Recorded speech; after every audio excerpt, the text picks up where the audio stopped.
It is Thursday. We are live here. And 8 point and goodies to all of you Ramble Maniacs, all of you BC aliens out there. And it goes a little something like this.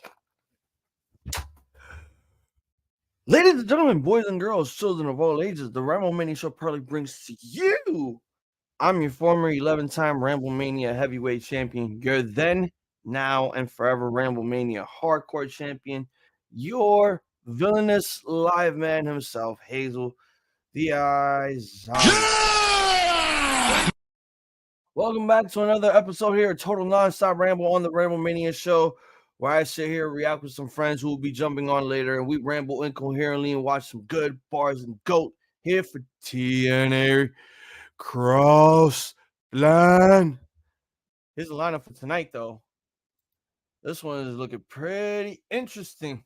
We got Diener going one-on-one with Joe Hendry in singles competition. The Digital Media Championship is on the line at Crazy Steve defends against the War Machine Rhino. We got Jake Something going one-on-one with Frankie Kazarian. Ash by Elegance will be making her TNA debut on Impact, and she got a lot to say to the Knockouts division. Speaking of knockouts, Savannah Evans will be going one-on-one with Knockouts champ Jordynne Grace. The best of 3 series continues as match 2 takes place between ABC and the Grizzled Young Vets for the TNA World Tag Team titles. And in the main event, we got Moose, our TNA World Champion, going one-on-one with KUSHIDA. Motor City Machine Guns, Kevin Knight, and the entire system is, well, technically, what it says here is everyone is banned from ringside tonight. We are going to see that indeed. Do not forget Ramble of Honor later on tonight after Total Nonstop Ramble. And we will be commencing the Women's World Television Championship Tournament. Going to be one hell of a tournament indeed for all 8 women competitors competing for the brand new Ring of Honor Women's Television title. But that will be later. For now, it is time to cross the line. I need a lighter. Happy Thursday to you guys out there. Hope you guys are going to have a great weekend going forward. I have to find my ashtrays, and I know they're not here in my room.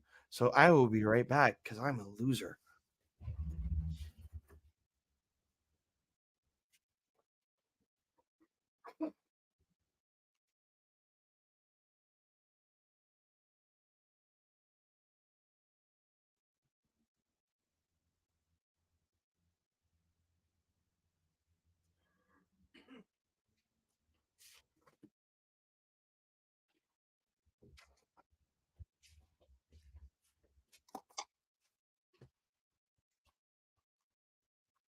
All right. And it looks like we're starting off with Jake Something versus Frankie Kazarian. He is something. Dave will be probably joining me in a little bit on the Pro Wrestling Podcast. 6 will probably jump on in a bit. TJ will probably jump on when it's like the main event or so. And they are still in Orlando, Florida, with all these shows being pre-taped.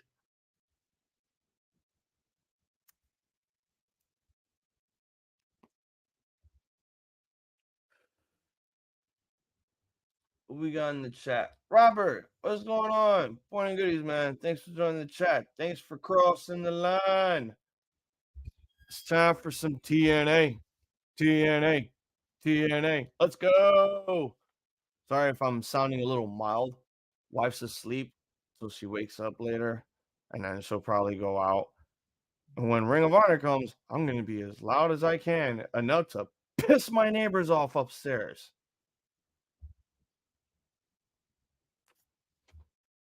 Who cares? My day was great. I had the day off. And guess what? I have the day off tomorrow. And I'm just going to enjoy it. I'm going to read some books, go get some coffee because I just ran out of coffee, and go to the weed store. Go get some weed and enjoy my Friday before I have to work the fucking weekend. But here we go. The bell has rung. Our first match is underway. It is Jake something versus Frankie Kazarian. God, this is my last cigarette of the night. Fuck. I just realized I got like 4 hours of streaming to do. I got 2 hours of this and probably 2 hours of Ring of Honor if that's the case. But let's see what happens. Ring of Honor is still on right now. So I don't know how long that show's gonna be until I hit maybe 9:30 to check the times. Because in case some of you guys realize this, we don't go live for Ring of Honor when the stream is officially when they have it live on the stream. I do this first. I do TNA first, then I watch Ring of Honor right after. But I make sure I don't look at spoilers and shit on the internet. Good pounce there by Jake something. This man's a unique powerhouse. Jesus! Just lunged Kazarian to the corner and he just fell right over the top rope. Wow, what power from Jake. My God. Kazarian out here doing Triple H bumps on the corner. And he goes right out of the ring again. Oh, there goes Dave.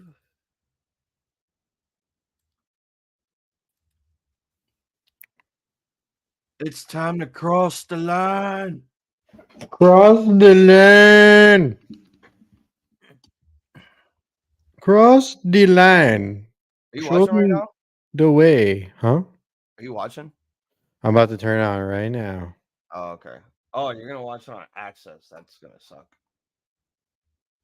I am? I mean, are you? I don't know anymore, man.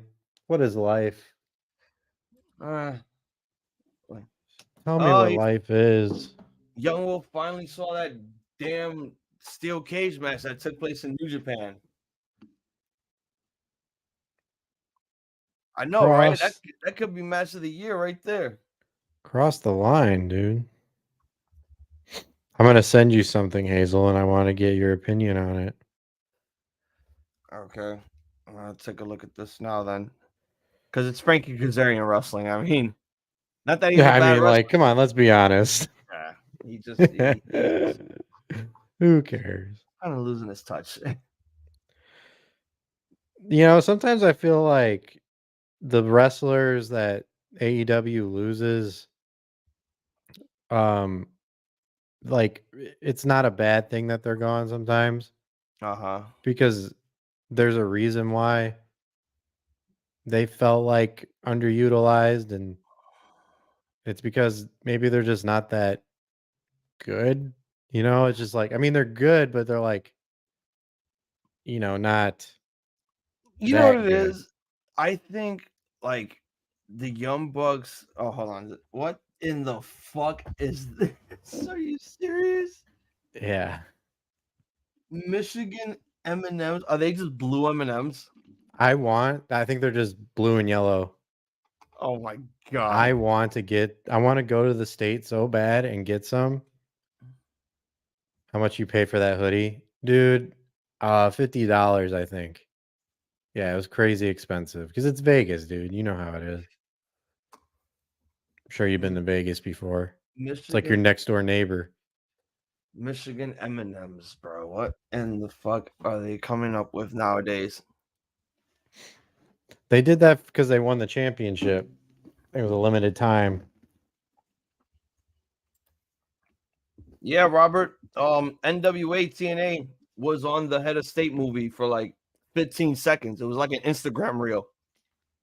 R.I.P. or not R.I.P. They introduced Chris Rock. He shows up and he gets hit with a chair and they beat his ass. I think it was 3 live crew too. It was Conan, Jesse James, and Ron the Truth Killings. Prayers up for Mongo. Oh, what's going on? Oh yeah, he just got inducted into the NFL Hall of Fame. Yep, finally. But what's going on with Mongo now?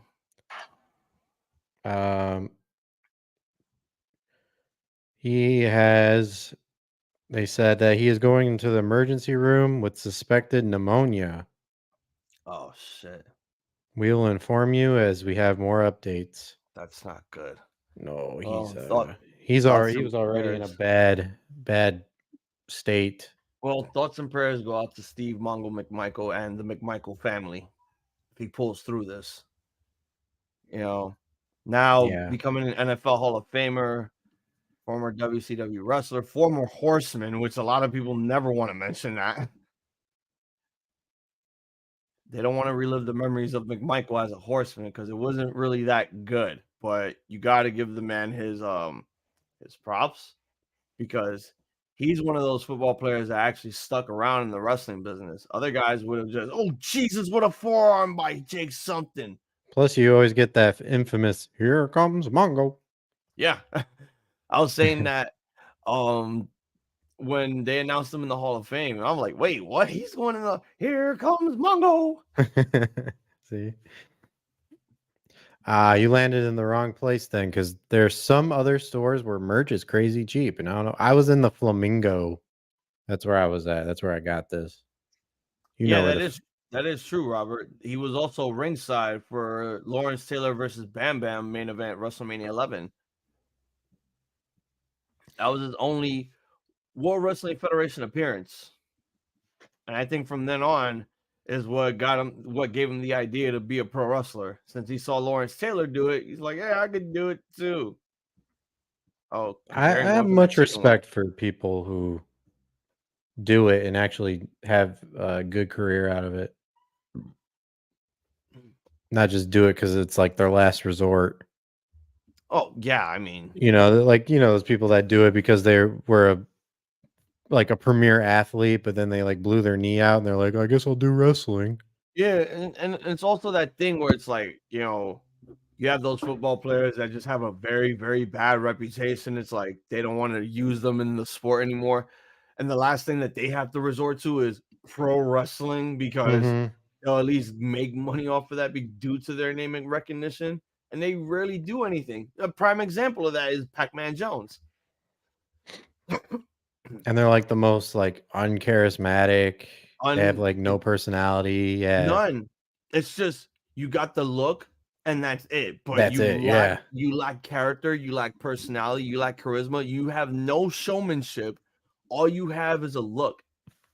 You could be quite possibly one of the most good-looking people in the roster, but one of the most trashiest wrestlers throughout that entire roster, and you're still getting paid like everyone else. So basically Roman. I wouldn't say basically. No, Roman's got a character now. Roman never made it to the NFL. Never did. I'm talking about NFL players that transition to wrestling. Right. I'm not talking about Canadian football. I'm not talking about college players, anything like that. And you could forget Brock's stint in the NFL in a Viking because that didn't work out for him either. He had some good stats. He barely did anything. He didn't even go through training. Actually, no, I stand corrected. Let me rephrase that. He didn't pass the training camp. That's why he didn't fucking get accepted. I mean, they had him for maybe a couple of games, but then after that, Brock was like, if I'm not going to be used here, then what the fuck am I doing here then? I'm going to take my jet and go somewhere else. That's why he went to Japan, because he wasn't going to do a regular job, and he had to get out of his no compete contract clause. Didn't Brock make the practice squad? Yeah, he never made it. Okay, according to this, he never did. No, he never played a game. He never played a game. Yeah. Oh, Kazarian grabbed the rope. He cheated. But his fighting career, though, now that's a different story. Yeah. His fighting career, all elite.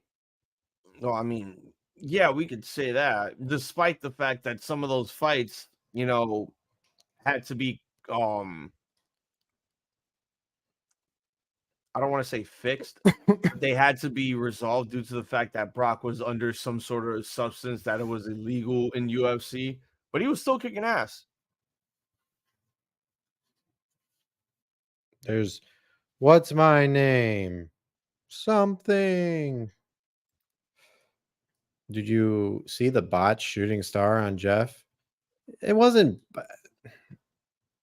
Look, I'm not gonna say anything on that because that's just Sammy being Sammy.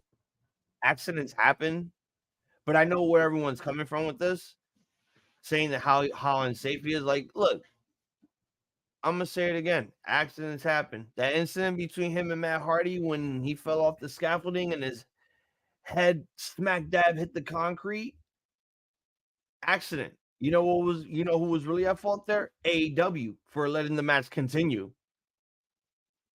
Okay, Jeff Hardy getting concussed all because a shooting star was overshot off the top rope doesn't make Sammy an unprofessional, doesn't make him an unsafe worker because he does that all the time. And I don't hear a lot of people bitching and complaining when he attempts that move on other wrestlers. It has to be your certain favorite wrestlers that you grew up with. Why? Because it was an accidental botched move?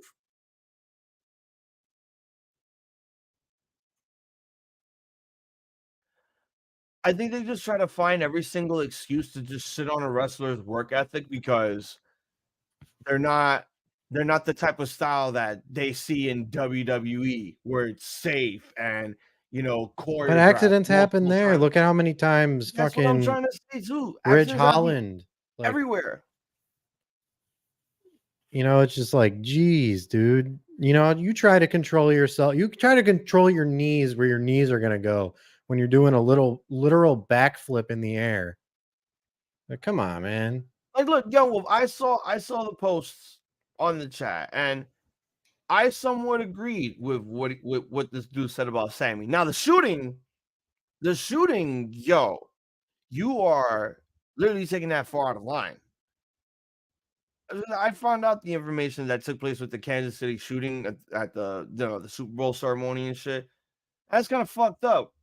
How he can try to compare that to a wrestling show, like, oh, you will never see a shooting take place at a wrestling event, blah blah blah. I'm like, are you kidding me?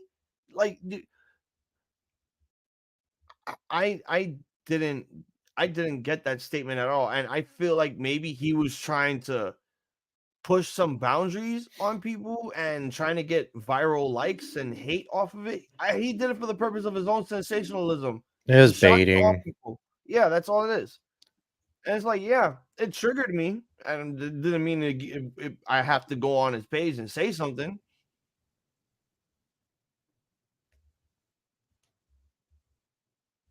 Hi, Team Applebee's. I think he exactly knew what he was doing there. It's not even people don't think before they post. I think he knew what he was doing with that post. It's rage baiting, so people can go, oh, what the fuck are you talking about? You stupid. That's all it is. It's for engagement. Everybody does it. It's the internet. If you're not saying something wrong, you're not doing it right. If you're not saying something that's completely outrageous and ludicrous that nobody is not going on your page talking shit about you, you're doing it completely wrong. Yeah. And you're not being original with it. You're probably just plagiarizing someone else's shit that was used maybe a few years ago. Welcome to the internet. Yeah. We've been doing this since fucking 90s. Before social media even became a thing, chat forums were like the one place where death threats were even legal to be sent about wrestlers and wrestling fans. But right now, we got Savannah Evans going one-on-one with the Knockouts World Champion, Jordynne Grace. And Royal Rumble contestant. Yeah, that too. Rage baiting. Yeah, that's the word, Young Wolf. Yeah, it's rage baiting. That's why What's His Ass is so fucking popular. Wrestling Otaku. That's why he's so popular, because he says shit that is so outlandish and so fucking stupid that it gets people talking. That's all it is. It's like no matter how much controversy these people spew on themselves, like Ringside News is a prime example of this, and I'm surprised that they're still around, putting out wrestling news, even though some of it might, not even though all of it might just seem fucking fake as hell. No, they suck. they still putting shit out. Just like you said, Wrestling Otaku is another example. He's putting shit out, even though he basically confessed to the YouTube community that he could be somewhat of a pedophile. Yeah, he's like, oh, in Maryland, it's not that, again, it's not illegal.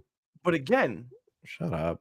I don't want to call it a genius play because that just seems like the most disgusting thing I could say about someone that's doing this type of negativity. It's ingenious for them to do it because maybe they're smart about it, but then they're also stupid, knowing that there are people out there in the world that could pay money to get your information, find out where you live, come to your house and just, all because you wanted to go out of your way on the internet and say controversial things and basically sound like Lewis Black on a radio show. Yeah. Cool, but it don't work all the time because now you're making yourself a fucking target. You know what it is, Young Wolf? Everybody on the internet is perfect. Everybody is the best person ever, if you ask them. They never did anything wrong in their life. That's why it's easy for them to call someone's head on the internet because, they didn't, I don't know. They never worked hard for anything in their lives. So they look at somebody else's mistakes and point fingers and go, ha ha, when it was just a simple mistake. And it's a pseudo sport, but it's a sport nonetheless. And in sports, are you going to go after everybody's head who gets like a bad tackle and breaks a knee? Are you going to go after them? Are you going to, come on, let's be honest with ourselves here. I just think that there's people out there that try to find excuses to just talk shit online. And then it's all for nothing because in a few months, in a couple of weeks, we're going to forget about it. Yep, definitely. He's fine. He's not dead. He just got knocked out. Like, Jesus. And Jordynne Grace wins with a muscle buster on Savannah Evans.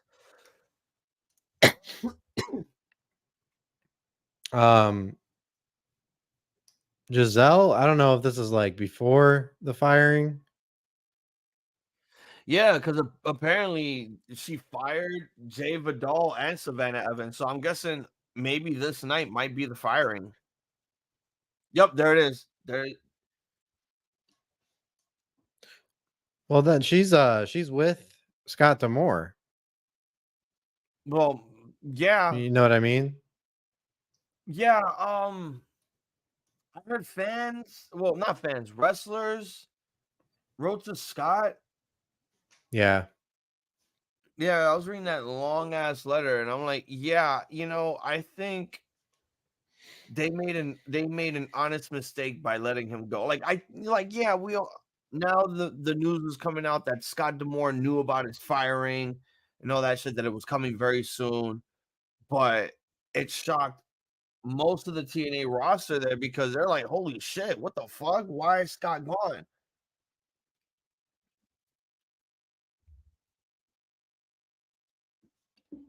Yeah, they're like,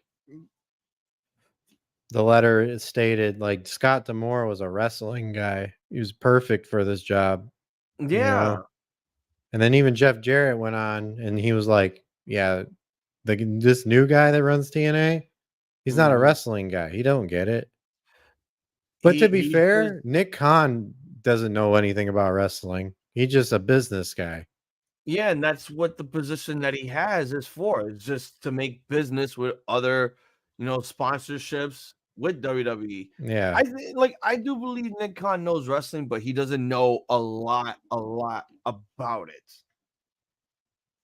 He's never worked it. Like, he doesn't know the culture. He doesn't know. No, he doesn't. It's just all he knows is the behind the scenes stuff. He's never been in that ring. He's never taken a bump. He doesn't know what it's like to be on the road like these wrestlers. He's executive business. That's all Nick Khan is. And neither does the TNA president. He doesn't book either, does he? No, he's just, he's only their business end.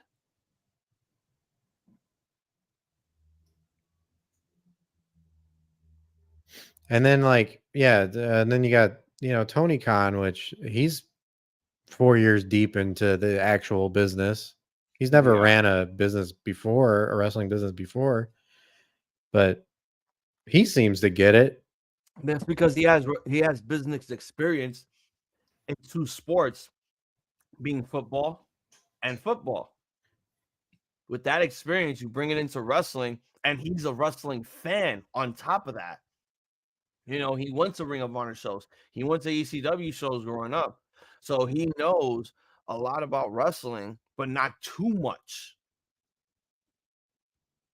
The new guy for TNA got to oversee the creative process, though. Like, they have a team, but he still took D'Amore's full position. Yeah. So he's a Vince McMahon. Basically, he's in charge of executive, head of creative, head of talent, all that shit. That was all Scott's position, and Scott knew how to get the best talent, how to book good stories, how to actually build angles going into pay-per-views. It's just weird, the timing and the everything like going on. Like, with TNA making its return after right. a month, they let them go, and they announce all these sponsorships and money coming in and new signings, and it's all D'Amore's vision. This was all his ideas, and Anthem was okay with it until they were like, "Yeah, I think we got to pull the plug now."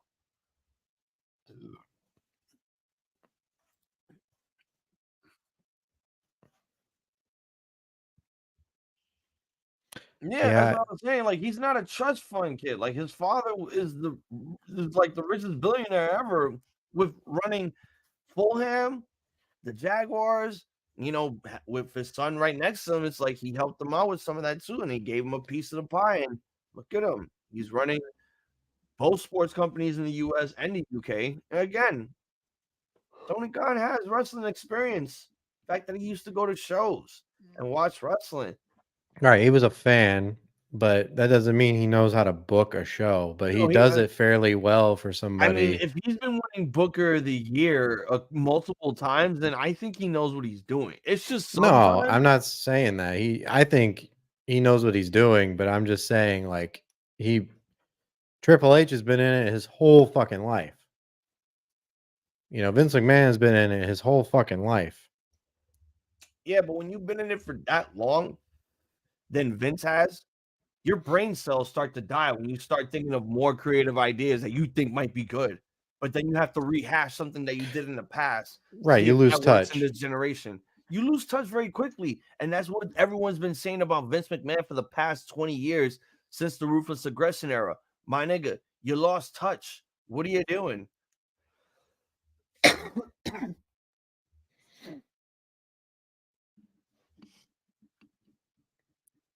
Oh, Simon Gotch and Soundcheck with Alan Angels. Simon Gotcha.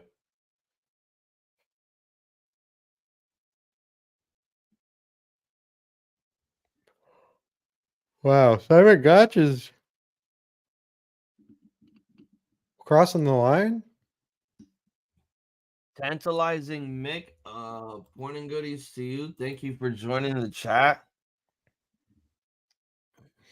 I'm gonna cross the line.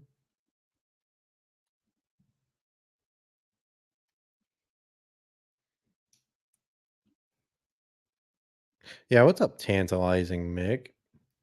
What's up, Simon Gotch?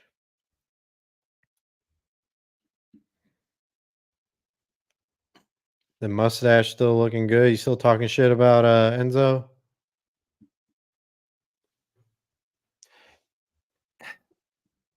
This guy's one tough son of a bitch, though.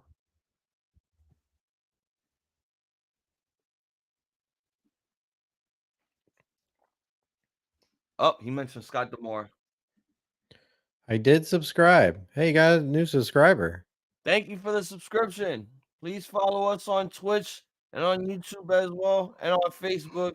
We're also on Instagram and the X or the Twitter. We're also on that TikTok too. I still don't understand why. Just search Ramblemania Show and or Bands Club. TikTok is for schmick schmack.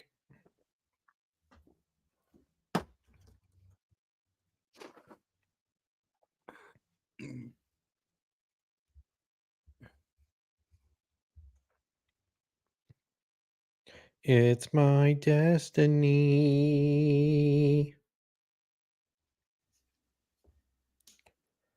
Oh boy, man, what a time to be alive, you know?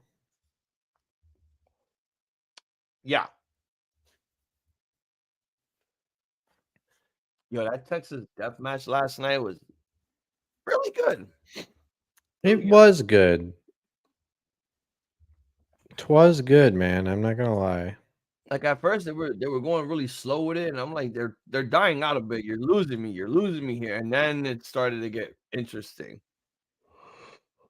Last night, Betsy made her debut. Mm-hmm. Did you see that? Yeah.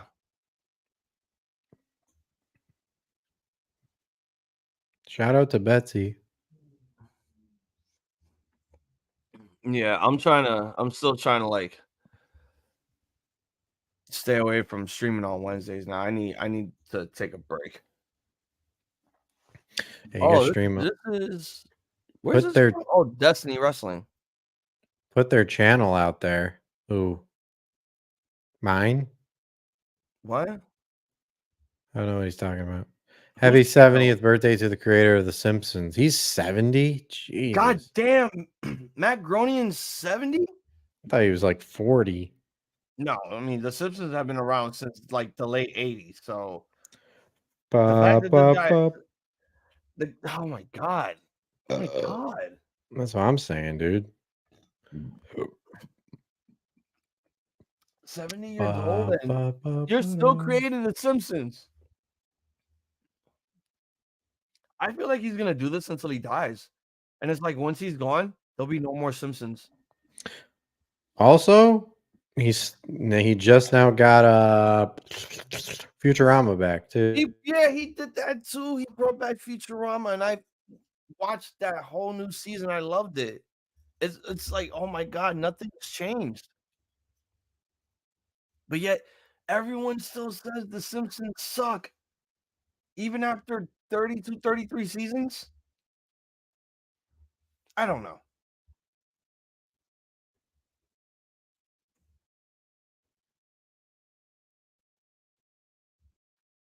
Oh, damn. There go Josh. He want to fight. Oh, he going to fight Simon Gotch.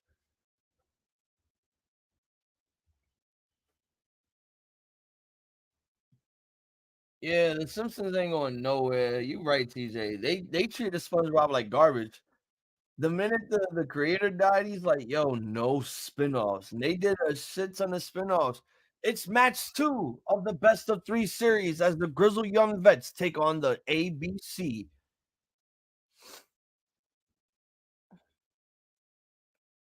They got a win from ABC 2 weeks ago. Yeah, Camp Coral, all them random ass movies. SpongeBob's, Patrick's spinoff show. They were never supposed to do any of that shit when this man passed, and they did because they pussy.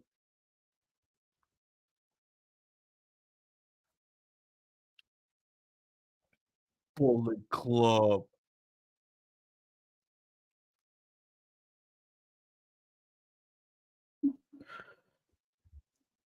Hey guys, how's it going?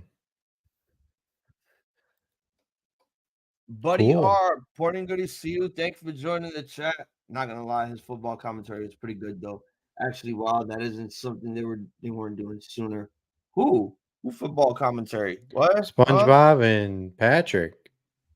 Very entertaining. Oh yeah, because of the Nickelodeon version of the Super Bowl. I didn't watch that because I was like, They need to do that more often. It's a lot better than watching the actual Super Bowl. But I feel like, you know what? Let me not even say it because it's SpongeBob and Patrick. and they're known for saying really, really sus things on the show. So I would be afraid for them to try to say something sus during a football game while commentating. No, they did they did the 25 joke. They were like, well, what's funnier than 24? 25. Oh my god. Well, I mean, yeah, they're gonna do that. They're doing all the jokes that were funny when the show was good. Yo, also, happy birthday to Hugo. I don't know who. Savinovich. Oh. You don't remember him? He was a commentator for WWE back in the barely. But he was also a manager for Abdullah the Butcher as well. We gonna rumble. We gonna take our face off. We gonna run. What is your favorite era of T-Bar? T-Bar in 2022? What? T-Bar. I like T-Bar now. Lakita, pointing goodies to you. Thanks for joining the chat. Yo, what's up with all the new people showing up? I don't know, man. They like my face. Because it's Thursday and everybody wants to cross the line. Era of T-Bar. What the fuck?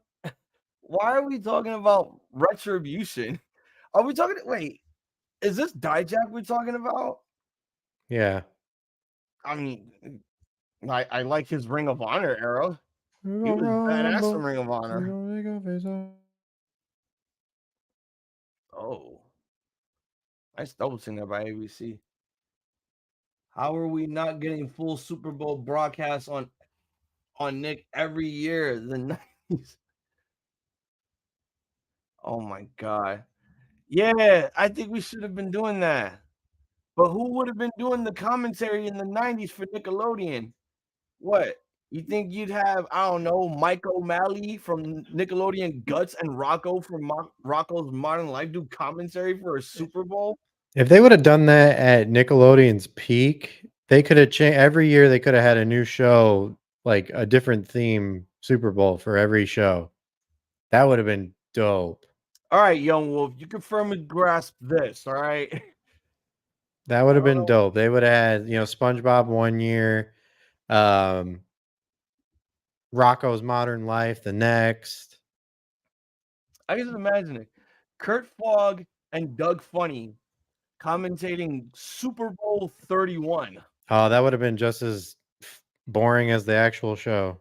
Roger Klotz and Ickes from Our Real Monsters commentate Super Bowl 38.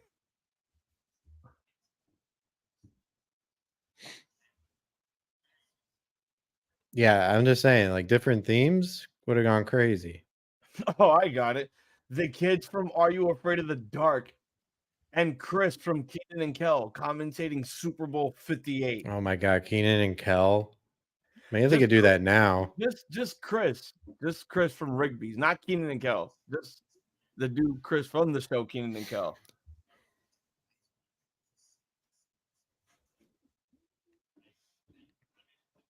Rugrats. Oh, I mean, they couldn't do it with Chucky because the voice actor for him died. But oh yeah, that was a bummer. But can you imagine all of the Rugrats characters commentating a football game with their parents as babies? Yeah. Oh my god. Or Fairly Odd Parents. Yeah, Cosmo.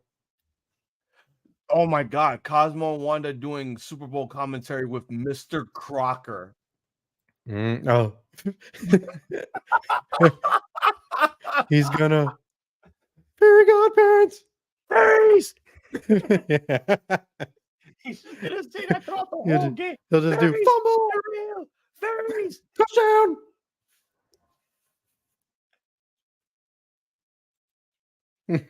Oh my god. What is your favorite era of The Undertaker? Mine is the Phantom. You mean the Phenom? Is that what you meant to say, Lakita? That's what he meant. or she. By the way, Lakita, is your name a reference to the Space Monkey / Gorillaz album, Lakita Come Home? Because I like that album. That album kicked ass. Oh my God, Cosmo Wanda with Jorgen Von Strangle on the field. And the introduction for every player on the team would just be the theme song. Oh my Brock God. Purdy is the quarterback. And that would be great. I got it. This will probably be the best commentary team ever. Olmec from Legends of the Hidden Temple and Summer Sanders from Figure It Out. No? Yeah? Yeah. The guy that goes Legends of the Hidden Temple. Yeah. Just the statue. Just the talking statue. Not the guy behind. He'll go, he has to do the voice. Touchdown. From the 50 to the 40 to the 30.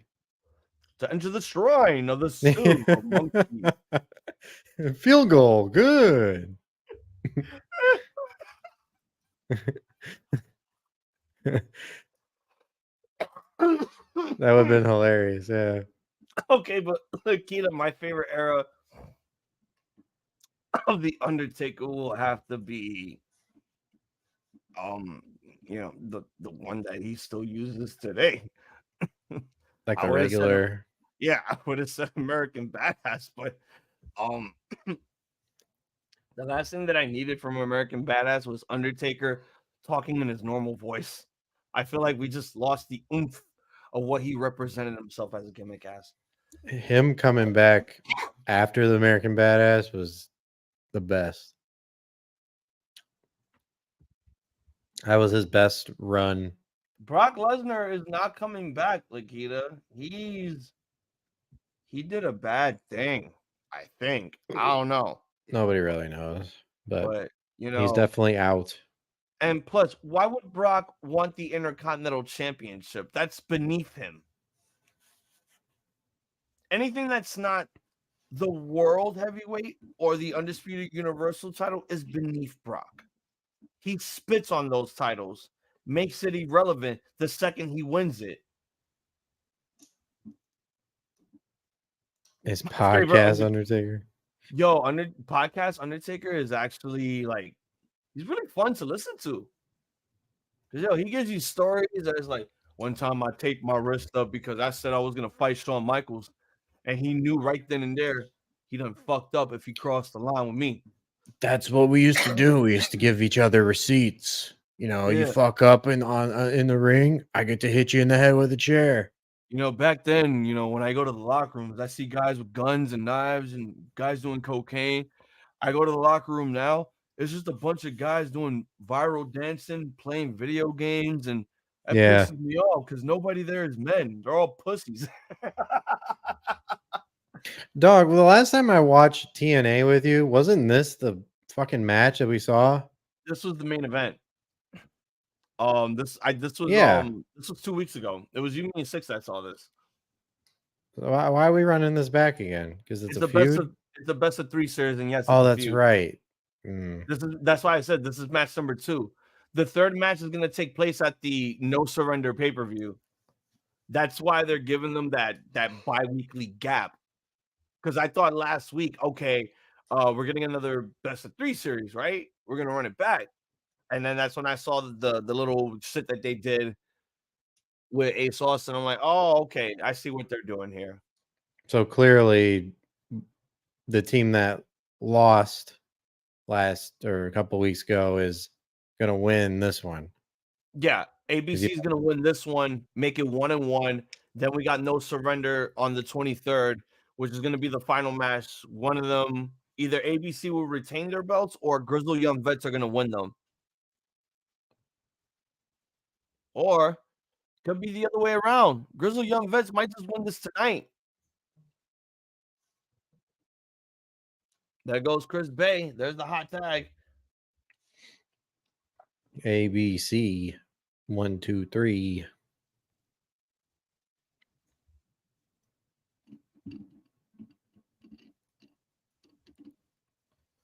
Here he comes, Chris Bey. Woo! Robert Cortez. Wow, that was a good dive. All of you new people out there, please subscribe to the Ramblemania show. Stomp them all on that subscription box, on our Twitch, on our Facebook, on our YouTube. Cheer for us by clicking that thumbs up. What's your favorite era of Kane? Mine is 1999, 2003. Mine was Katie Vick Kane. I like Katie Vick Kane because it showed how much of a character was with Kane. They could just kill him in an instant. You're a murderer, and you committed necrophilia. Oh my God. And then Triple H reenacted, and I'm just like, wow. Bread Buster! I don't know why. I just like really weird wrestling. Like, I liked Kenzo Suzuki when he was going to be Hirohito. I shouldn't be saying that name. I liked Heidenreich. I liked when Kurt Angle was a sex-crazed pervert, basically mimicking what Vince McMahon was doing in real life. I'm going to have sex with your wife. Not just that type of sex. I want bestiality sex. And I'm just like, wait a minute. Is that what Vince was doing to Janelle Grant back in those days, like in 2019? That's disgusting. My favorite Kane was 2012. I'm a 2005 Kane guy. Nah, mine's was 99. I like 99 Kane. 99 Kane was fun. Until The Rock murdered his ass on the mic. My first ever wrestling show was in Phoenix, Arizona, and I got to see the wedding of Edge and Lita, and that was my first introduction to Kane because he popped his little head out and interrupted the whole thing, and it was awesome. He did the tombstone on the priest.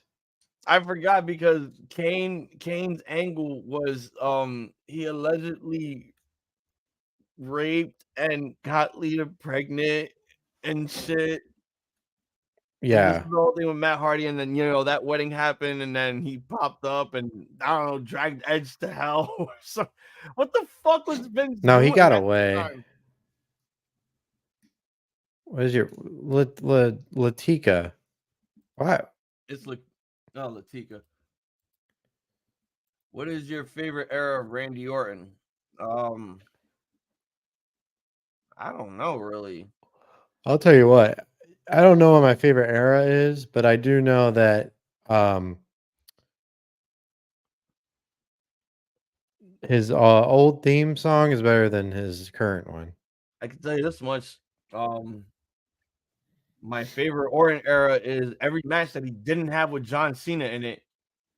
Oh, and we'll add him losing the belt to Jinder Mahal on that category as well. I was there for that. Why? I don't know. Nobody was happy. You don't know how happy I was when I was like, oh my God, a fresh face. Finally, someone that I don't have to, bitch and complain about won the title. And then I had a reason to bitch and complain because this title reign just sucked. And it was basically all due to marketing. Randy disagrees, Dave? About what? About your comment. Which one? Maybe about the theme song. Oh, he likes the new one? Or the current one? Yeah, I don't know. I just like the hey, nothing you can say. Oh, there it is. It's 1-1. Now it's time to shine. I'm gonna take what's mine. I like all things Bray Wyatt, just not Husky Harris. What's your favorite era of Bray Wyatt? I don't know, man. Why? What's your favorite era of wrestling, period? What's your favorite WWE era? Latika? Let's ask you the questions. Yeah, do you like New Japan? Do you watch Ring of Honor? Tell us more about you. Do you like something that's just not WWE? Because we watch all things wrestling here, not just one. Yeah. Yeah. I mean, hey, have you enjoyed the return of TNA? This is Dango, dirty Dango. Buy the merch. Buy the merch. I don't care what Randy Orton disagrees with me or what he hates. I know what I like and what I hate. Randy Orton, he doesn't know. He doesn't know shit. I know everything. Better not say anything. You might just show up in RKO your ass from out nowhere. I like Seth Rollins and The Undertaker and Damian Priest. Nice. Those aren't bad people to like. Not a big fan of Damian. We were asking about wrestling promotions, not WWE wrestlers. Do you watch AEW? Do you watch TNA? Do you watch Ring of Honor? Do you watch AAA, CMLL? Do you watch Tokyo Joshi Pro? Do you watch New Japan or any of that stuff? What? I'm gonna say we are not a podcast that only just watches WWE here. Otherwise, we'd be like everybody in the IWC talking shit about all the other promotions and how WWE is greater than them. But I will say, just judging by her selection, yeah, it's gonna be all WWE. Oh, no, well, maybe AEW in there. Okay. Well, I mean, but wait, you go Raw, NXT, SmackDown, and then just AEW. So you like all of AEW? So like Dynamite, Collision, and Rampage, or do you just like Dynamite? Because now there's 3 shows plus ROH. Yes. And MLW. I love to hear it. I need to fucking watch MLW again. Alien Tape. What the hell is that? Pagers Rise Up. What about Pagers? Pagers. Are Pagers returning? Adam Pagers? Page is a peg warmer? Rampagers. Oh, I thought you were really telling us the return of beepers are coming. Anything's poopable. I mean, possible.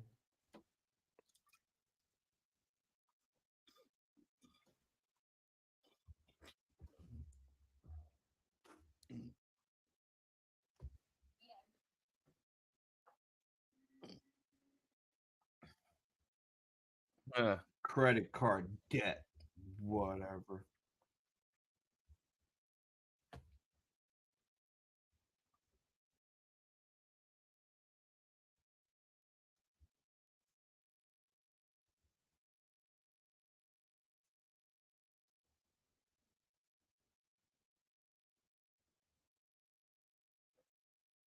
Why are they doing this commercial again? What the fuck? Stop. I don't want to hear about consolidated credit. Consolidate your credit. I don't have to consolidate credit. You know why? Because I don't have bad credit. Everybody has bad my taxes, credit. Damn it. Oh my God. Stop yelling at me.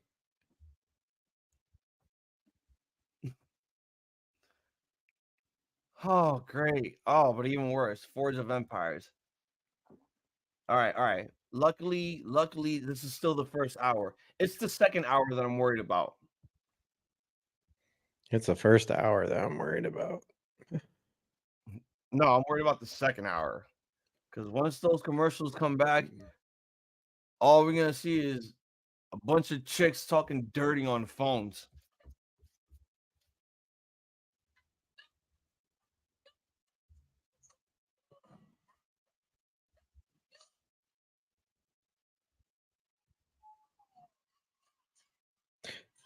You don't want no problems. What is your favorite wrestler from DX? Mine is Triple H. I'm going to give you guys a really, really like a hot take here. I don't have a favorite wrestler from DX. Yo, I don't either. I really don't. Like that's pretty much it. I mean, I thought DX was cool, but none of them were my favorite wrestlers. Not X-Pac, not the Outlaws, not China. Even when Rick Rude was there when they first started, it wasn't him either. You know, not Shawn, not Triple H. It's like, you know, even when they brought it back in 2006, I'm just like, it's cool when you're fucking with the boss, but it's just the same shit that Austin was doing years ago, except with more dick jokes. Yeah, it was just a bunch of dick jokes. And that was the thing too. That was always the thing with DX is that, oh, we're the dick guys, and we're gonna talk about our dicks and your dicks and innuendo and shit. You hate roosters? It's the good hands. It's like you hate cocks. It's like I love cocks. Yeah, that's my favorite when he said. I mean, listen, look, he's a piece of shit, but most of his shit was fucking hilarious. Even when I was a teen, I wanted a Vince Loves Cock shirt because that shit was funny. But then again, I didn't want to wear it in public because people would have assumed I'm Vince, and then they were like, "So you love cocks?" Huh? I'm like, "No, do you not know what Vince McMahon was?" 09 DX, yeah. Yo, TJ, 09 DX was basically an incurable disease that just can't go away until they actually still found kind the of cure. funny. No. 2009 DX was not funny. Whatever. See, I just hit Stan. Come on, that's hilarious. Okay, that was one. But everything else, no. It's like once you did 2006, it was like, all right, we had the good run. We were gonna keep it going, but guess what? We all got injured. I think it's time to put it to bed. When they brought it back, I'm like, what are you guys doing? Like, drop it, let it go. Not every time you bring it back is gonna be better than the last time. It will not be better than the original. Welcome to Wrestling 101. That's why they're bringing back The Rock for the fucking 16th time. What if Sasha Banks joins Judgment Day? Joins Judgment Day. Well, I hate to break it to you, but Mercedes is going to the AEW at the show where I will not be going to. That is as clear as anything. I mean, I'm an hour away from Boston. I'm still not going to the show. I'm not going to sit there and pay money to watch Mercedes make her debut, and then they got nothing after that. They just have nothing but wrestling. So don't call it big business if it's not going to be that big. And something tells me that the arena is not sold out either. I heard they sold a lot of tickets already. They could say they sold a lot of tickets, but that's a lot of people saying that. Honestly, I have people that bought tickets to the show, and they're going to go, and they're going to show me the proof whether or not that shit was sold out. Hey. I'm like, good, go for me, because the last thing I want to do right now is spend all my money going over there. Hey, and don't. Like TJ said, the pre-sale was sold out. Don't. So there's still tickets left, and we got a month away. We're still a month away from the show. Don't be negative, because you never know. You might hear a coin flip. Look, I mean, it's a money-themed event, and that's why I'm thinking Okada's going to go as well. But again, is big business just going to be about the debut of these two people? Yes. When it could be more than just the debut of Okada and Mercedes. They could have, I don't know, big matches take place, have a title defense, have a title change. I mean, look at what they did with Wrestle Dream. Everybody had the idea that Edge or Adam Copeland was going to be in AEW, but they also just put on a really great show beforehand. But again, that's a pay-per-view though, Dave. We're talking about, something that they put on for free on TV, like Blood and Guts, like, Fight for the Fallen or Fighter Fest, all that shit. Stuff that they put for free on TV that could be eligible pay-per-views. TJ's got a point too. Maybe a triple debut. I mean, look, a double debut is still going to be cool, but again, it's still not going to make me pull out my wallet and boom.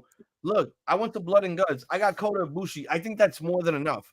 I've already seen Okada at Madison Square Garden. That's all I really needed.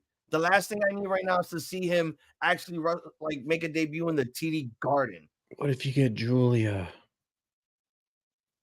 That's never happening. Oh, that is never happening. She's gonna stay with the Stardom guy due to the fact that he's gonna start a new promotion soon.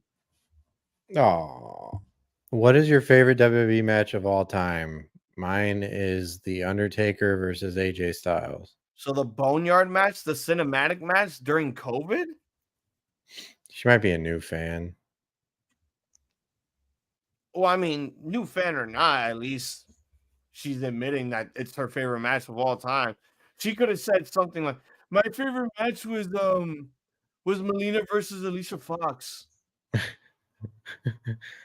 Good call. Good reference, man. Wow.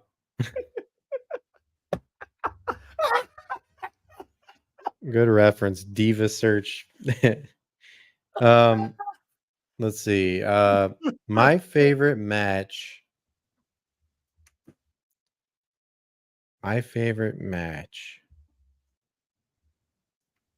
Well, it's not really WWE, but my favorite match of all time is Eddie versus Ray at Halloween Havoc.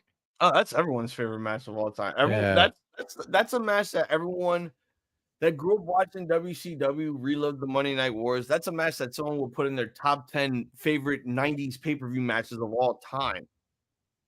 But there is another match that I know. That's why I said it's not really WWE. It was WWE. I mean, it was before it got bought. WCW Halloween Havoc, but he did say Halloween Havoc, TJ. Yeah. What did I say? I thought I said everything. But there's another match that I absolutely love that's sort of underrated. My favorite match of all time, Undertaker versus Shawn Michaels, WrestleMania 25. Wow. That one's not underrated, but there's another one that I like that's underrated. No, I mean, you know what it is? It's like I could agree with you there, but I have to go with 26 just because they gave them the main event. And it was 10 times what they did in their last encounter at 25. It was better? It was way better. I just remember how I felt when I watched the first one. I mean, yeah. When I saw the first one, I'm like, holy shit. This match might have stole the show, no matter how bad the pay-per-view was going, because it was technically going downhill. It was about to hit that nosedive until this match came along. And then it just like shot right back up and then nosedive again. I just remember all the quotes that I still quote to this day. And like the lines and the delivery were so great. Like Undertaker saying, "Sometimes it's hell trying to get to heaven." That's awesome. Yeah. That's an awesome line. I really liked the build and the promo package that they did for Mania 26. Because it meant a lot that like, oh, this is gonna be it. This is Shawn's like swan song indeed, and he's gonna be retired forever and never come back. Nope, I'm going to Saudi Arabia in a couple of years and make that money. I'm gonna do things my way. That's the song they chose. What is your favorite gear of the Undertaker?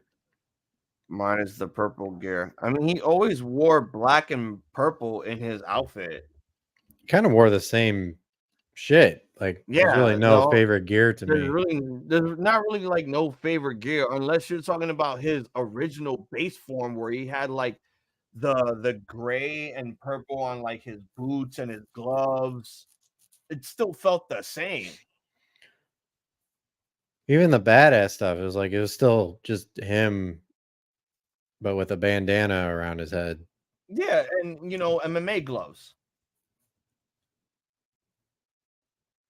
He started switching his style a bit. Oh my god! And that's another thing too that I can honestly say that I'm glad that there were wrestlers back in those days, despite injuries or not, or age, they'd switch their style up a bit because they know that they can't do the same shit that they used to do 5-10 years ago. Undertaker switched up his style after his surgery and he became American Badass. He became more of a brawler, a fighter, than him doing rest holds and all that shit. Still to come. Oh, there it is. There goes the 1-900 Canadian sex line. Run! I believe in Joe Hendry.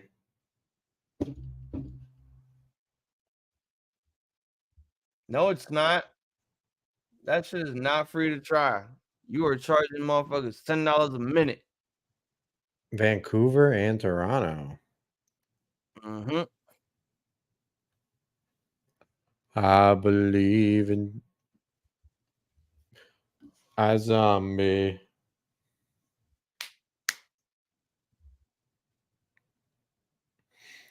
Dude wanted to spend more money, would be stupid. Hold on. This is in reference to the Scott D'Amore news. Please stop teasing me about House of Glory coming to Boston in May. You don't know how bad I want to go. It's in May though. It's like 3 months away. I know I could probably still make it, but I don't know. I don't know. Dude wanted to spend more money, would be stupid. Not gonna catch WWE or even that shithole AEW, would be just burning money. Marks are morons. Who the fuck said that? E3 Croc on Instagram. E3 Croc? About Scott D'Amore.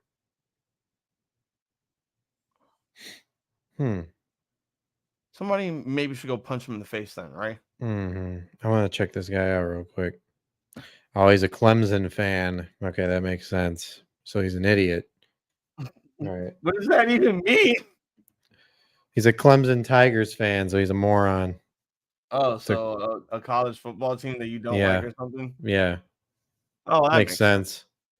Yeah, that totally makes sense. If he was a Michigan fan, I could kind of understand. I mean, you're entitled to your own opinion, but I wonder when people can just like stop being entitled to their own opinion and just like shut the fuck up. It's not even that people need I'm waiting for them to stop being entitled. I need people to really stop thinking that their opinions actually fucking matter on the fucking internet. They don't matter. Good one, Dave. Thanks, Young Wolf. I knew you liked that. Like, when are people ever gonna understand that? You could write something that makes the most obvious sense, that could be factual no matter what. Your opinion is not gonna matter because you're saying it online in a comment that you don't know people on, and they're gonna look at you like you're stupid. You see that Kanye West's album is getting taken down all the places? About that. Well, yeah, I was hearing about that. Like, yeah, they removed it from Apple Music. I'm like, well, yeah, I'm guessing he's still playing the role of his Nazi gimmick. Fuck. Or maybe the album actually sucks. I hear it's not that bad. I haven't heard it yet though. I'm a Kanye guy. I'm not necessarily condoning what he said because it's fucking stupid. But I've always loved his music. You know, he's been the guy. He appears, I believe in Joe Hendry. I believe in Joe Hendry. He went from Bamba in Tokyo. I believe in Joe Hendry. I believe in Joe Hendry. Oh my god.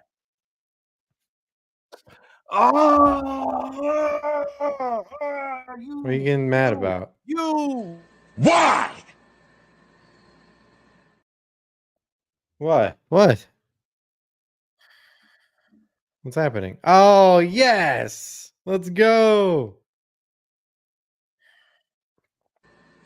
Why? Let's go. Play it. Come on, go ahead. Play it again. I dare you. Oh my god. You are garbage. Dude, he is a nice guy. Like AJ is a really nice guy. You are garbage. Dude does a lot for communities, and his rapping's not that great, but he fucking sucks.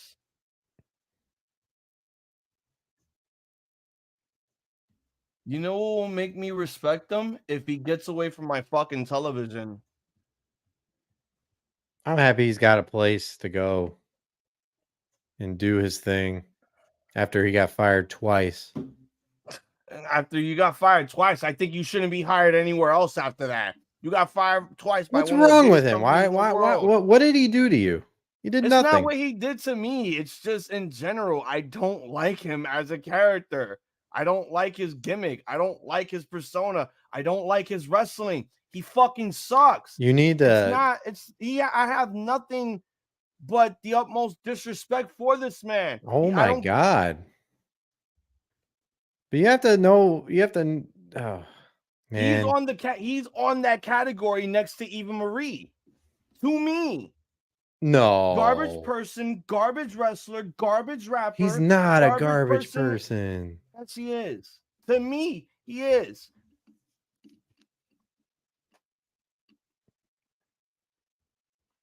Man. I'm sorry you feel that way. I don't respect people that get into this business for no fucking reason. He's one of those guys that was a football player that came in. Exactly. We're talking about. I think he's got charisma. Does he have the rap skills? No.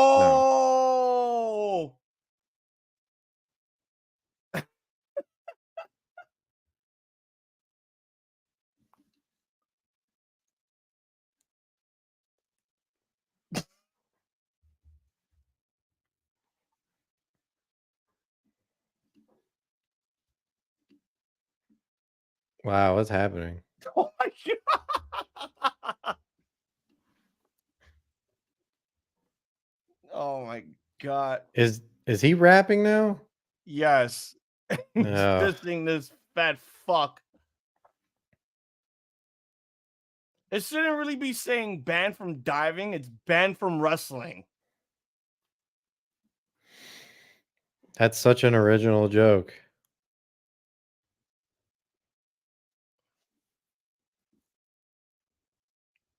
Wow.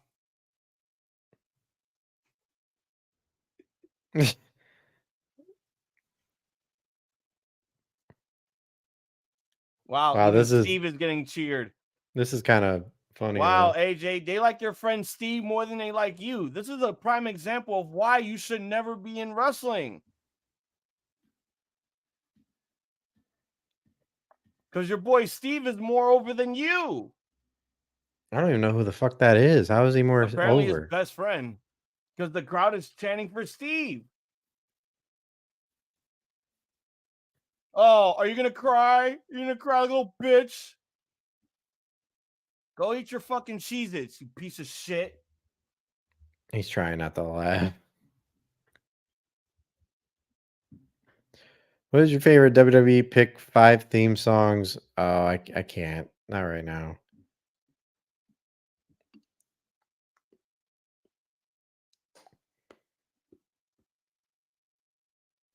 Let's see him cook. What is he doing? I don't really care about him cooking. Choke slam, eh?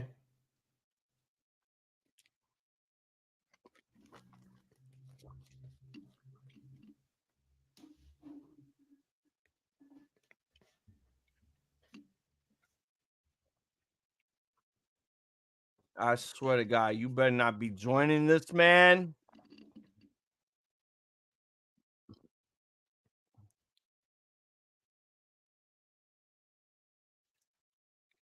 How long is this show? Because I gotta get going here pretty soon. We got like 45 minutes left. Okay. I may have to call it early. No, that's fine. Who you think will win, Seth Rollins or CM Punk? CM Punk is injured.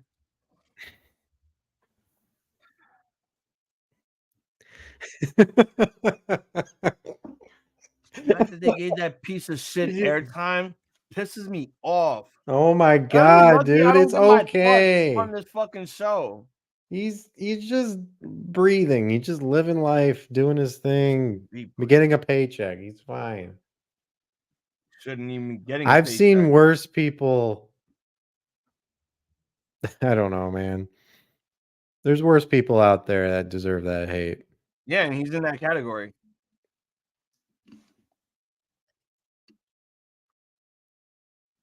I think you respect Enzo more than you respect him.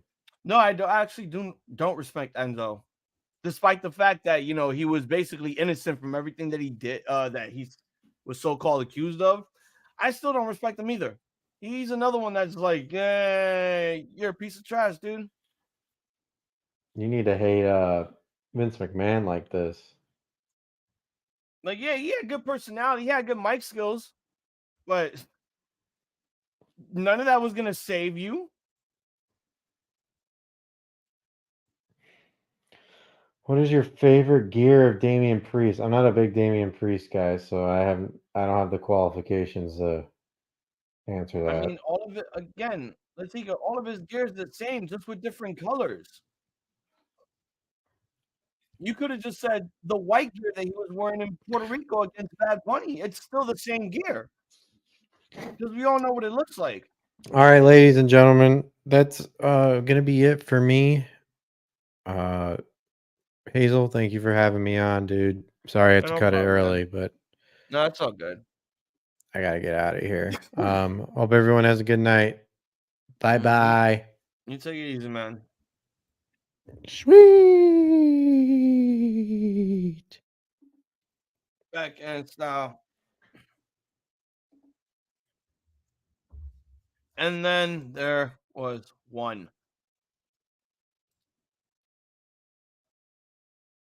Nah, I think we got 2 more matches after this. Don't forget, Ramble of Honor later on tonight. It will be the start of the Ring of Honor Women's World Television Championship Tournament, along with some other good shit. Oh, speaking of which,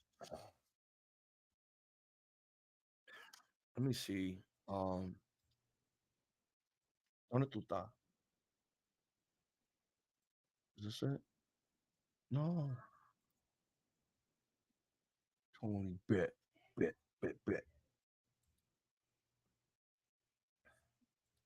Okay. So if I'm looking at this correctly. Oh, what a reliever. Jesus. Yes. Whoo. Something tells me this is going to be a good Ring of Honor show with the time that they are giving us. Holy fuck. I'm going to have fun with this. The fuck is this they showing? Prohibition. International Wrestling Syndicate, Fridays at 8 on the Fight Network.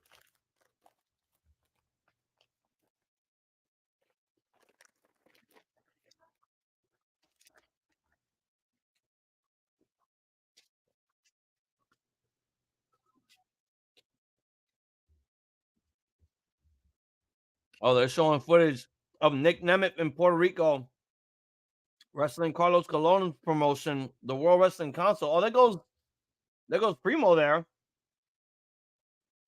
Is this the one where he faces Matt Cardona, or who did he face here?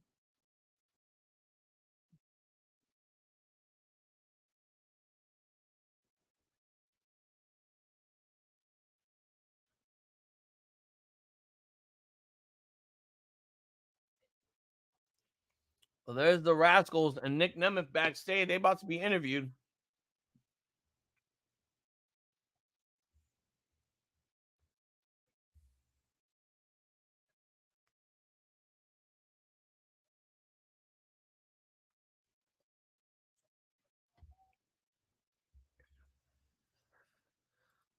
I think MJF gonna return at Double or Nothing unless they do Revolution and make that match on Double or Nothing. Joe versus MJF. Oh, Trent Seven, Mike Bailey, Speedball Mountain.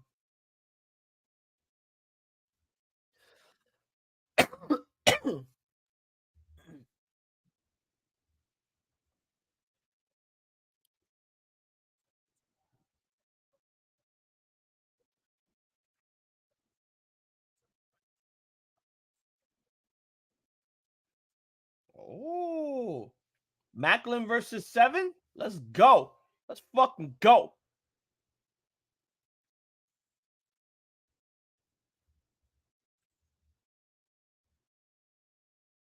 Motherfucker. These girls just showed up. All right, well, I'm gonna just stay quiet for the rest of the time.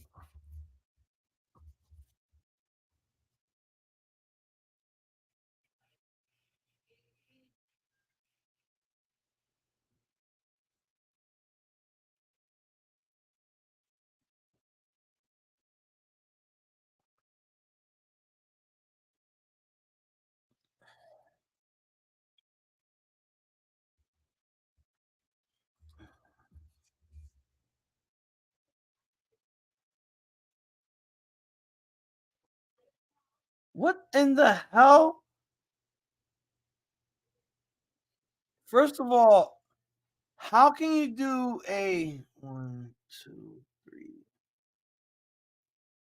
4-man last man standing match at SummerSlam when 2 out of 4 of those men are not in the WWE company anymore? Does he go, what are you on? Did you do some drugs?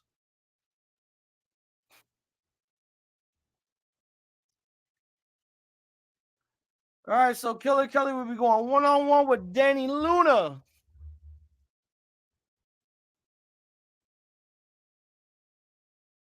So I barely saw Rich Swann, and it reminded me, oh, happy birthday, Rich Swann. Yes, happy birthday to Rich Swann.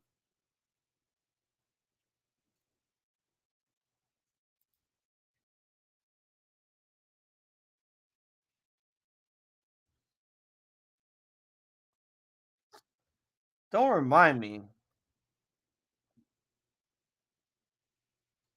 Don't fucking remind me about that man wrestling our president next week for the fucking TV title.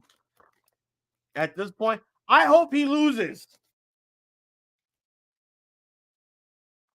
I really hope he fucking loses.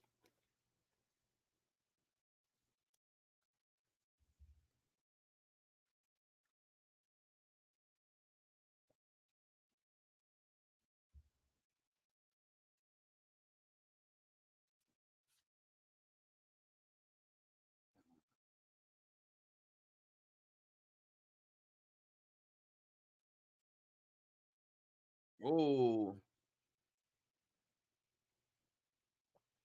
Ooh, nice exploder suplex.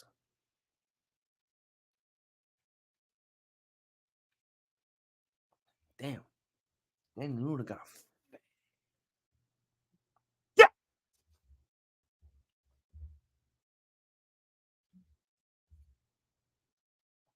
What is your favorite WWE World Heavyweight Champion? Edge. Bro, you're the president. I bet after this match, Tanahashi will never work with Matt Riddle again. He should have just pulled a Brock and Goldberg. I'm not your bro, and I'm never working with you.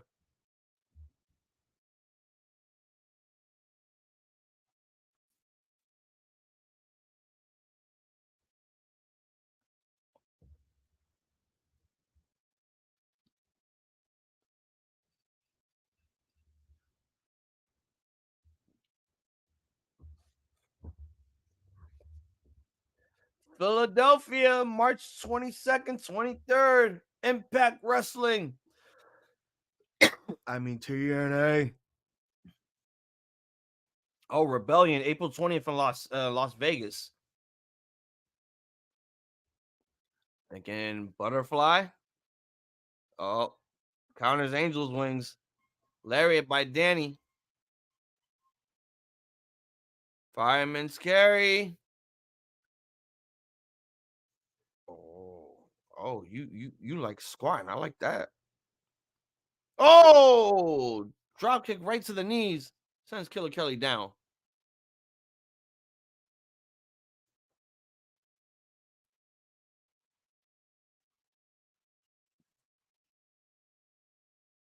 Uh-oh. There go Jody. Oh, miscommunication. It's over.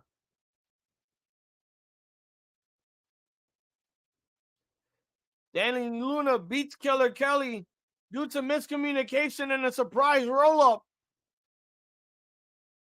What's with the red lighting? MK Ultra lost.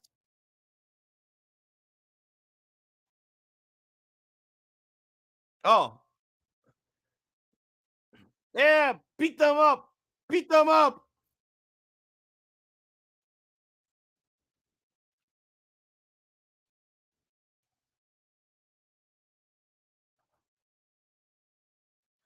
Oh, here comes Decay.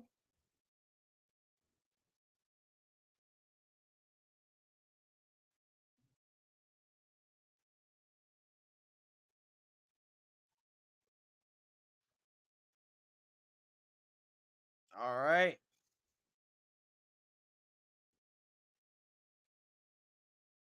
Shut up. No, you didn't. You did not get a vinyl of Victor Vaughn. No. You did not get a vinyl of Vaudevillain. Are you kidding me? You didn't tell me this?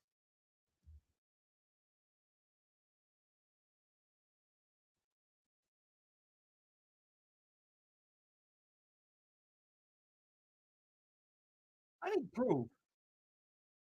There's Decay. In the middle of the ring. MK Ultra left. Danny Luna and Jody Threat are still in the ring after their assault.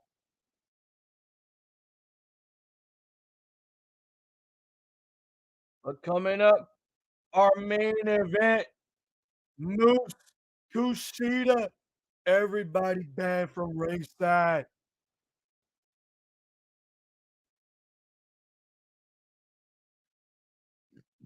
Ooh.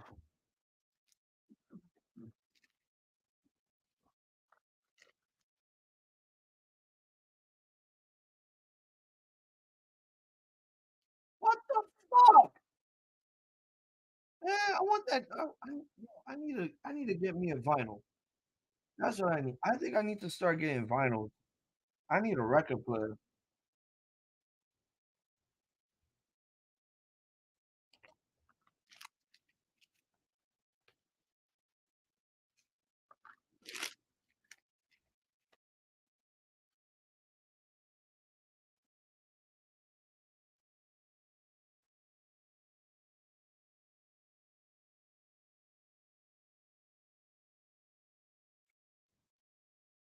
Hmm.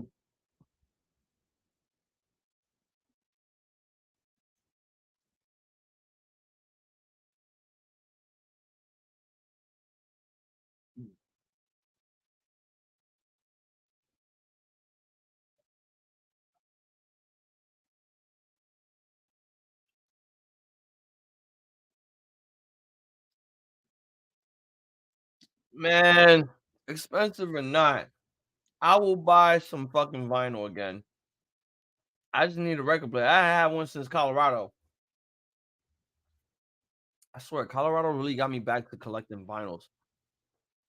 I had Bone Thugs, I had MF Doom albums, I had Tyler albums, I had fucking Bastard, I had Goblin, I had Wolf.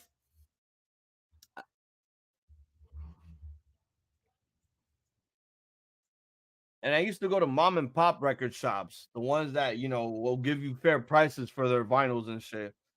It's how I got mostly some of my Gorilla vinyls because they would sell the Gorilla vinyls for like $10.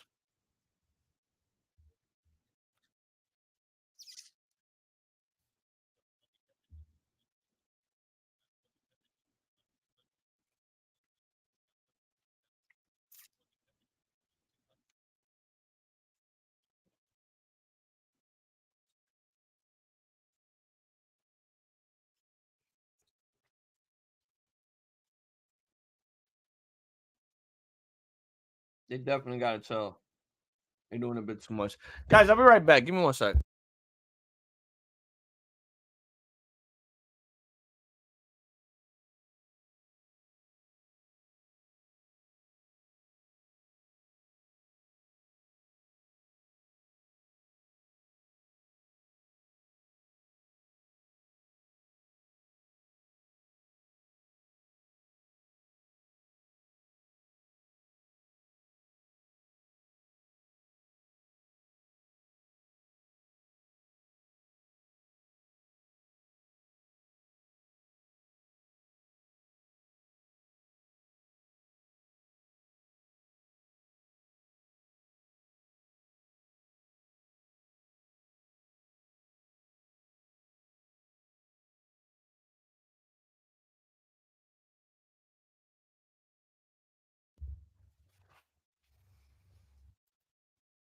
All right, them girls gotta chill. What's my favorite food? I like a lot of things. I like burgers. I like fries. I like pizza. I like rice, beans with some steak, beef, chicken. You know, I like pussy. Can't forget that. Do like pussy. I eat a lot of candy as well. I have a very big sweet tooth for candy. I don't know. I don't really have a specific food that I like to eat regularly. Honestly, it had to be like burgers, pizza, cheesecake, not cheesesteaks, cheesecake. Um,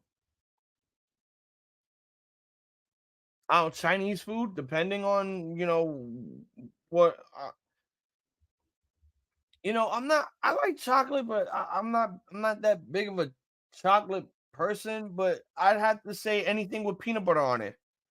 I like Reese's. I like Reese's Pieces. I like Butterfingers. You know, but candy, I just like sour candies. Like I'm a big head on sour and shit.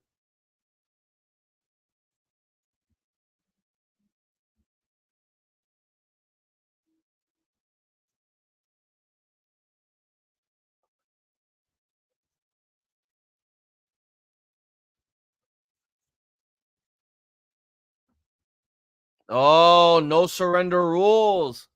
No disqualification. I just said my favorite dessert is cheesecake, strawberry cheesecake, or New York style cheesecake.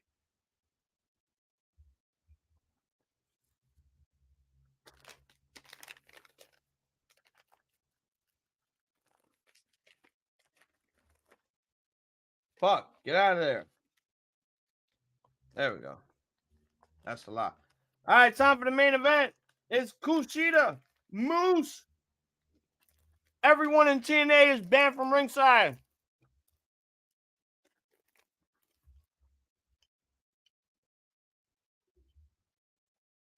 This drink is the best drink ever. If you are into zero sugar shit, drink this. Best drink. I've been on the zero sugar stuff for a while. It's called Ghost.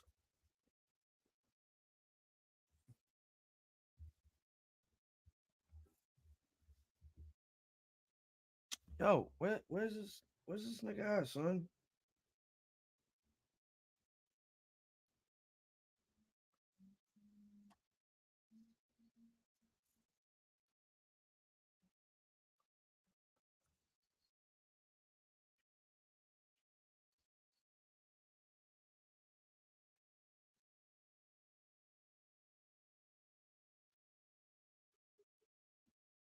Moose. Hey, what the fuck they doing out here?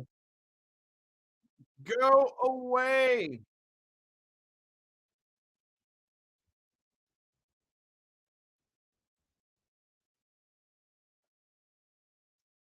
Moose.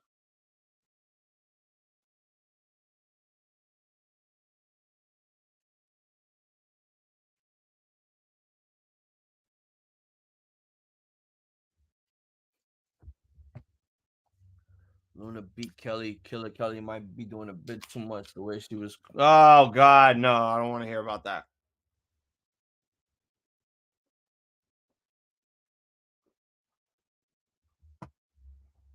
I really don't want to hear about that. If I remember correctly, these two once faced each other when they were both in Ring of Honor.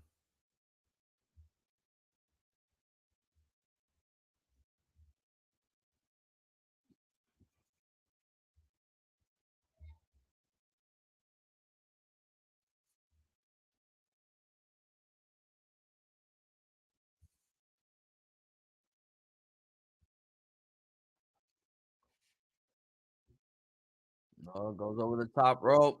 KUSHIDA now. Oh, handspring.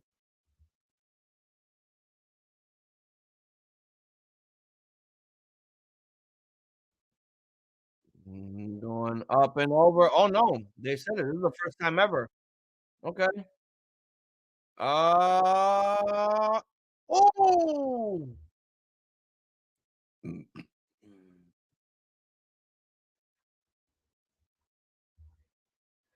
I'm assuming every promo that The Rock has done is good, other than the Diva Search one. That Diva Search promo that he cut with all those women was like the worst one he's ever talked on. It's terrible.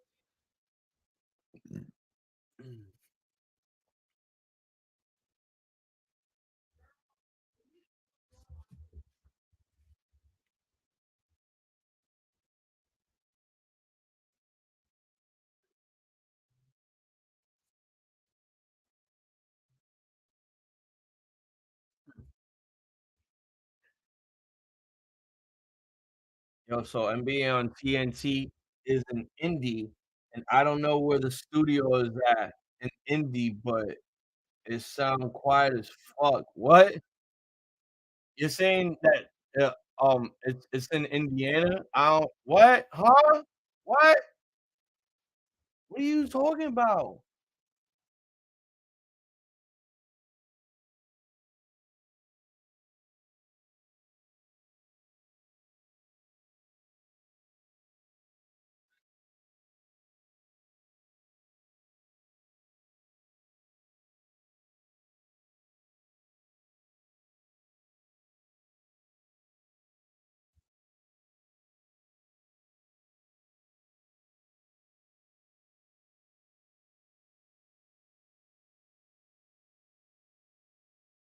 They're talking about a mattress right now in these commercials.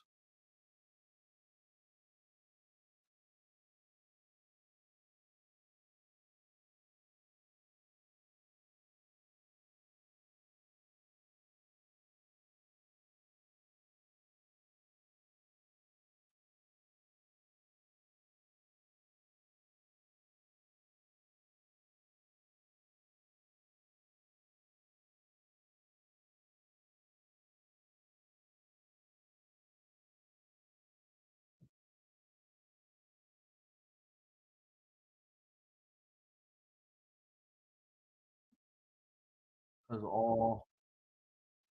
of the All-Star game, and I guess they in a theater or an arena, and I like said the crowd sound dead as fuck. Oh well, I really don't know, but I don't care about the All-Star game at this point. And no, we're not gonna go live for it. I'm not doing that shit again. Not after what happened last year. Worst fucking All-Star game ever. That shit was so fucking lazy. Niggas wasn't even there to play ball. They was there to show off.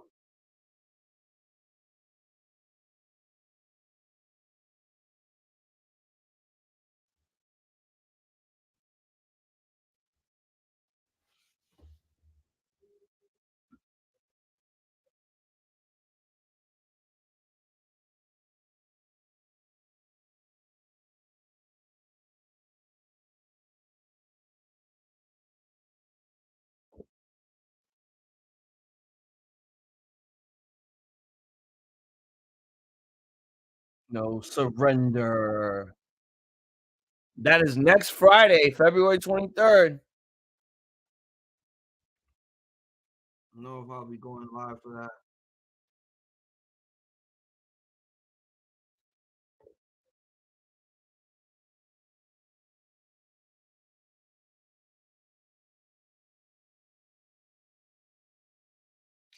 Ow. Jesus.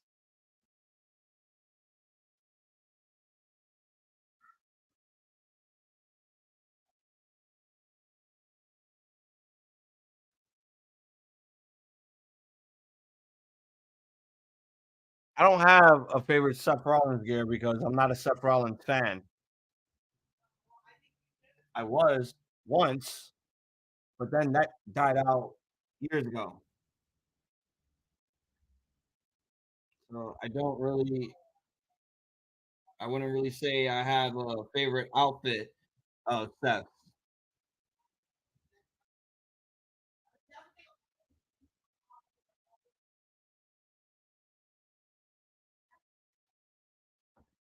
I'm only interested in that Future Stars game tomorrow because Wemby gonna be on it. Oh,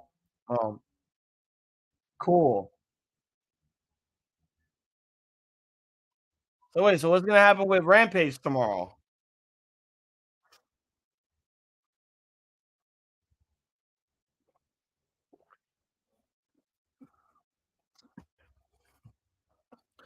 All right, both men on the outside. Moose is holding on to his left arm. And a vicious chop onto KUSHIDA.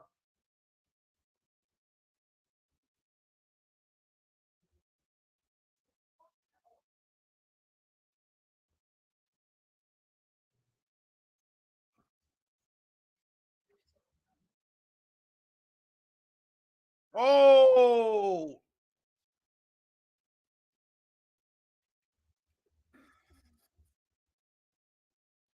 Oh, God. So I have to stream that shit early?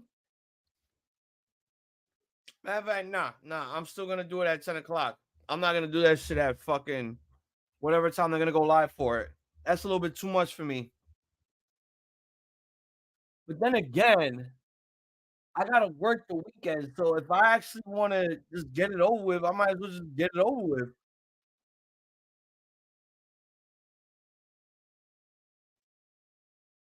I can just knock it out, probably go to bed by like 9 o'clock just to get up at 4 in the morning and go to work. Shit. Yeah, that could work for me. Maybe I might just do that. I don't know. Though.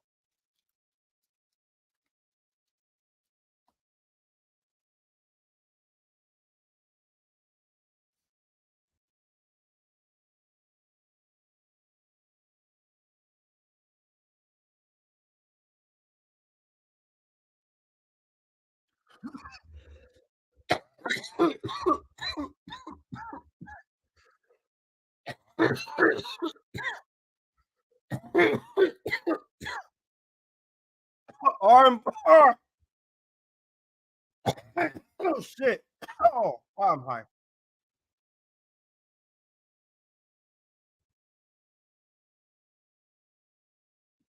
That's why he's holding on to. He's having that left arm being worked on, just so KUSHIDA can be ready for the hoverboard lock. Almost. Oh Jesus.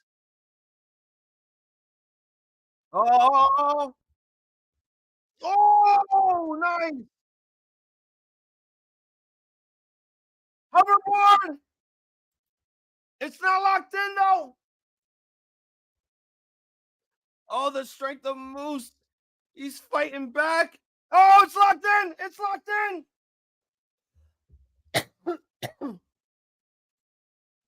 Oh, Where's the rope? I'm guessing the stipulation for this is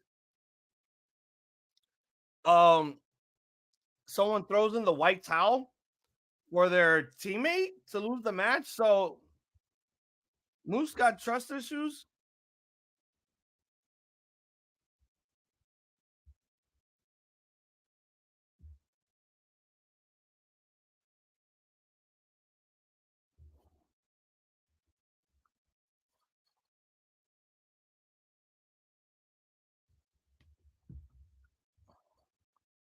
Two when it should have been a 3. I kind of want to bring it home here. Fuck.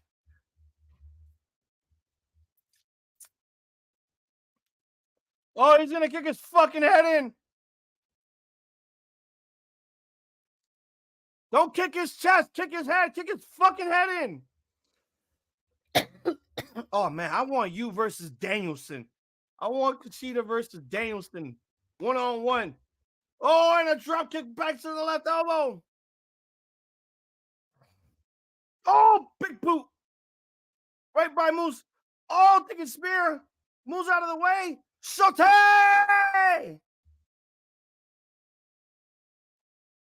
Handspring. This is the 4. Spear.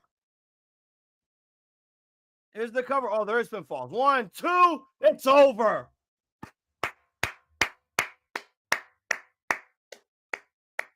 Good shit. Good shit. Oh, there's just Kevin Knight and Alex Shelley. Where's Saban? Oh, well, the system left. They want to go out there to celebrate with their world champion. Or what? Okay, there they go. There they go.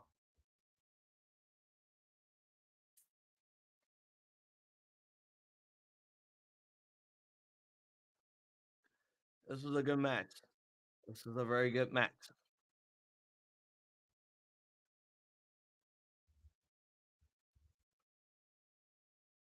Hear me out.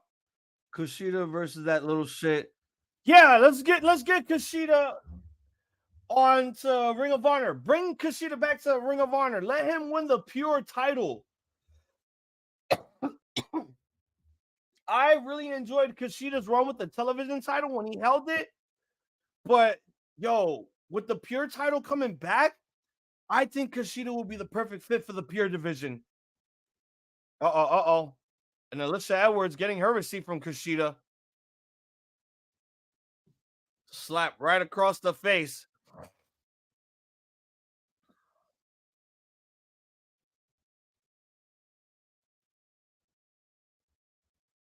And another slap.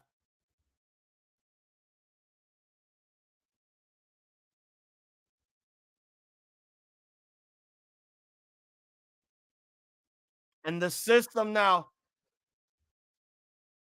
is 3-on-1 assault. 4-on-1 technically.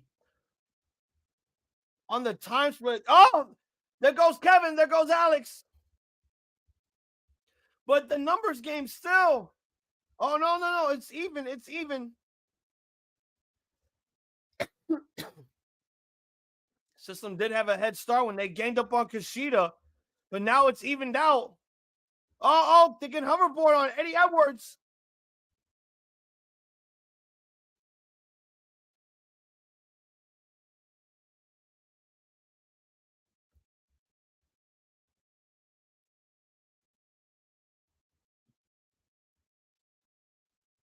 TNA.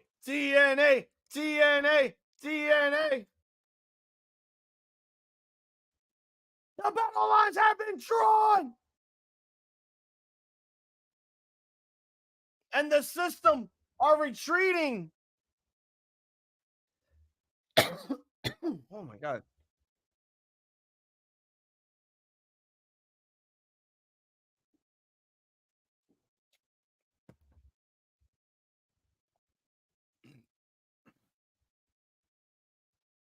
All right. Well, that was the TNA. And yeah, they definitely crossed the line here. Great showing. Great showing. I enjoyed all the matches. All of them were good. And I just can't wait for next week because that will be the go-home show for No Surrender. We will not be going live for the pay-per-view, but the next time we go live for a TNA show, I'll probably let you guys know beforehand what show we'll be doing. Might do Rebellion again or just wait till Slammiversary. I don't know. But I'm going to bring this one home because I got to jump straight to the Ramble of Honor stream, which might take a while because I have to wait for everyone else to show up. So for Hazel the iZombie, this has been another edition of Total Nonstop Ramble here on the Ramblemania show. I want to wish all of you out there a point of goodies. You're a too fucking sweet. But more importantly, we'll be right back. Another day.